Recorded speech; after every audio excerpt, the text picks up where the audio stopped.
નમસ્કાર મિત્રો, આજે સમાચાર નથી મારી પાસે, પણ એક પરિવારની વેદના બતાવી રહ્યો છું, જેના 3 બાળકો છે, જેમાં 2 દીકરી અને 1 દીકરો છે.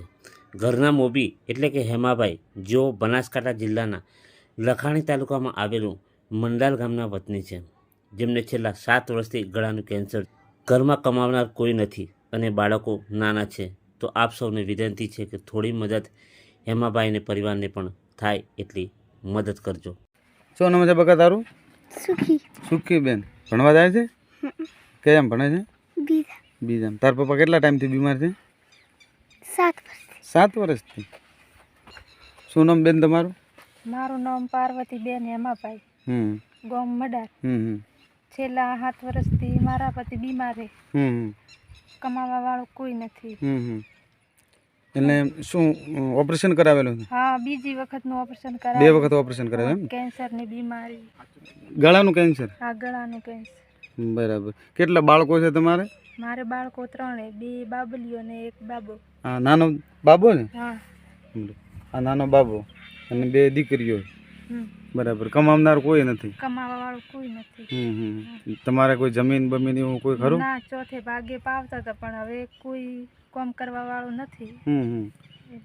એટલે તમે હાલ સરકાર પાસે ને દાનવીરો પાસે શું અપેક્ષા રાખો છો?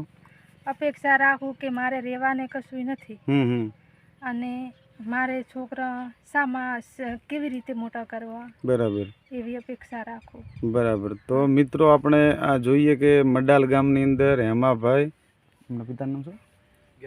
હેમાભાઈ ગેનાજી પરમાર છેલ્લા ઘણા સમયથી બીમાર રહે છે અને એમને 2 વખત ઓપરેશન કરાયું. તે બોલી પણ શકતા નથી અને અત્યારે એમની દેખરેખ માટે પણ એક માણસને રાખવો પડશે. એમના બાળકો જોઈએ નાના છે. અત્યારે 2 બીબલીઓ છે, 1 દીકરો છે, પણ નાના છે, એ અત્યારે કમાઈ શકે એમ નથી.